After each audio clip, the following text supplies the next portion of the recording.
This is a patient, Mr. Fred Mason. He's a 36-year-old Caucasian male, presents to the emergency department with complaints of shortness of breath and fever. He has a past medical history of nicotine use. He reports no pain but feeling achy all over from the fever and some chest tightness. He reports never feeling this way before, but the symptoms are consistent and have gotten worse in the last 2 days.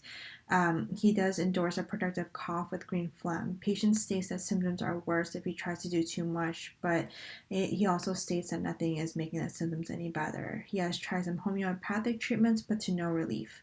When asked how severe his pain is, he states he's not in pain, just uncomfortable, rating it 2 out of 10. He does not take any medications, no allergies. His past medical history is just a smoker, about a pack a day. His only hospitalizations and surgeries is an appendectomy in 1998. Family history: his father is 65 with hypertension, mother is 55 with no past medical history. Social history: he does not see his PCP yearly. General vaccinations are up to date, including influenza and COVID vaccine. He is single, a lawyer, and lives by himself, and denies alcohol abuse. Review system: patient states that he has fever and chills. Skin: denies delayed healing, rashes, bruising. Eyes: denies visual changes or blurry vision. Ears: denies ear pain or hearing loss. Nose, mouth, and throat: he does state he has some congestion, cough with green phlegm.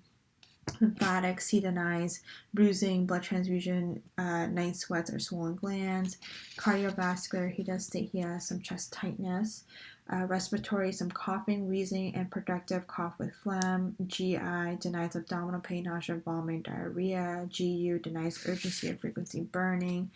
Musculoskeletal: denies back pain. Neurological: denies syncope, weakness, or seizures. And psychiatric: denies depression or anxiety.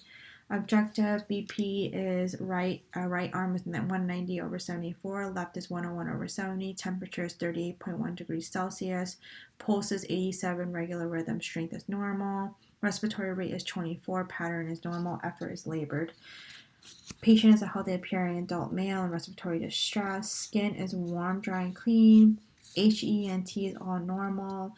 Cardiovascular, S1 and S2 with regular rate and rhythm. No extra heart sounds, clicks, rubs, or murmurs. Respiratory shows rales noted in left lower lobe. Accessory muscle use is noted. Symmetrical chest wall. Respirations are regular.